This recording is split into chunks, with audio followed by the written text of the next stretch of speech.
Bismillahirrahmanirrahim. Assalamualaikum warahmatullahi wabarakatuh.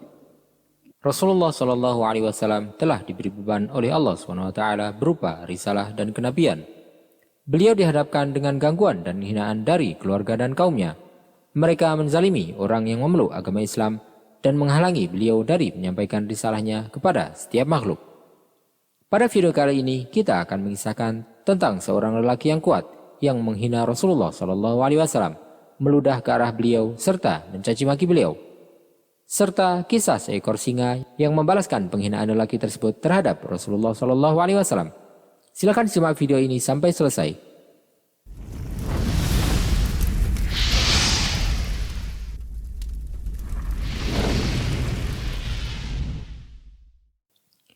Orang yang paling banyak menyakiti Rasulullah Shallallahu Alaihi Wasallam serta membuatnya sedih adalah keluarga dan kerabat beliau sendiri, juga orang-orang yang membantu dalam menyakiti dan menghina beliau. Hal itu disebabkan beliau meninggalkan agama mereka, serta mulai mengajak manusia kepada agama Islam. Akan tetapi ada seorang lelaki yang terkutuk, yang telah mencapai puncaknya dalam menyakiti Rasulullah SAW dan menghina beliau. Dia adalah sepupu Rasulullah SAW yang bernama Utaibah bin Abu Lahab. Semoga Allah melaknatnya. Abu Lahab memiliki 6 orang anak, dan Abu Lahab mengajari mereka cara membenci Rasulullah SAW dan menyakitinya di hadapan orang-orang. Hal yang tidak diketahui oleh banyak kaum muslimin adalah bahwasanya Rasulullah SAW telah menikahkan Ruqayyah dan Ummu Kulsum dengan 2 anak dari Abu Lahab. Hal itu beliau lakukan sebelum diutusnya beliau dan turunnya wahyu kepada beliau SAW. Mereka berdua adalah Utbah dan Utaibah bin Abu Lahab. Ruqayyah radhiyallahu anha telah menikah dengan Utbah bin Abu Lahab, sedangkan Ummu Kulsum radhiyallahu anha telah menikah dengan saudara laki-lakinya yang bernama Utaibah. Setelah diangkatnya Rasulullah SAW menjadi nabi, pamannya yang bernama Abu Lahab adalah orang yang pertama kali terang-terangan memusuhi Rasulullah SAW dan Islam serta mengajak orang-orang untuk memusuhi dan mendustakannya. Tidak ada satupun hal yang dapat menyakiti Rasulullah SAW kecuali akan dia lakukan. Maka Allah SWT menurunkan surat Al-Masad dan memberinya kabar bahwa dia akan mendapatkan azab yang pedih pada hari kiamat. Setelah surat Al-Masad turun, Abu Lahab pun meminta anaknya Utbah dan Utaibah untuk menceraikan kedua anak Rasulullah SAW sebagai pembalasan dendam kepada beliau.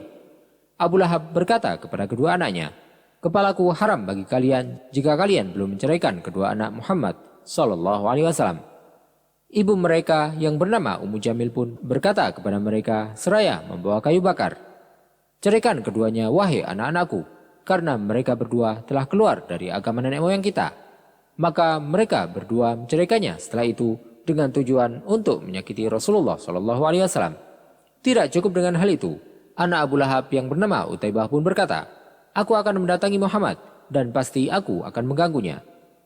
Dia pun kemudian mendatanginya seraya berkata, "Wahai Muhammad, sesungguhnya aku kafir terhadap surat An-Najm." Kemudian dia meludahi ke hadapan Rasulullah SAW serta menceraikan Ummu Kulsum, kemudian menyerang dan menyobek baju beliau. Rasulullah SAW pun merasa sedih serta berdoa atasnya, "Allahumma sallit alaihi kalban min kilabik." Ya Allah, kuasakan atasnya salah satu anjing-anjingmu. Setelah itu Abu Lahab bersama anaknya Utaibah pergi menuju Syam untuk berdagang, dan mereka menetap di tempat dekat sebuah biara milik seorang rahib di tempat yang terbuka. Rahib pun berkata kepada mereka, "Berhati-hatilah di tempat ini karena terdapat banyak binatang buas di sana." Rasa takut pun meliputi hati Utaibah dan Abu Lahab. Dia teringat doa Rasulullah SAW untuknya. Lalu Abu Lahab berkata kepada kawan-kawannya, "Wahai penduduk Quraisy, tolonglah kami pada malam ini, karena aku takut terhadap anakku yang bernama Utaibah disebabkan karena doa Muhammad." Orang-orang Quraisy pun mengumpulkan barang-barang mereka dan kemudian menumpuknya.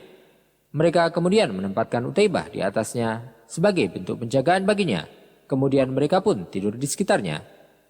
Setelah itu datanglah seekor singa ketika mereka sedang tertidur. Singa itu mulai mengendus-endus wajah mereka hingga akhirnya sampai ke Utaibah bin Abu Lahab. Singa itu melompat ke arahnya dan kemudian mencakarnya. Seketika singa itu pun membunuhnya. Demikianlah terkabulnya doa Rasulullah SAW. Abu Lahab memiliki 6 orang anak, dan yang masuk Islam hanyalah 2 orang saja, yang terjadi pada hari penaklukan Makkah. Sedangkan 4 orang dari mereka mati dalam keadaan kafir dan berbuat syirik kepada Allah SWT. Adapun Utbah bin Abu Lahab, ia telah masuk Islam pada saat penaklukan kota Makkah, serta juga saudara kandungnya, Mu'tab bin Abu Lahab.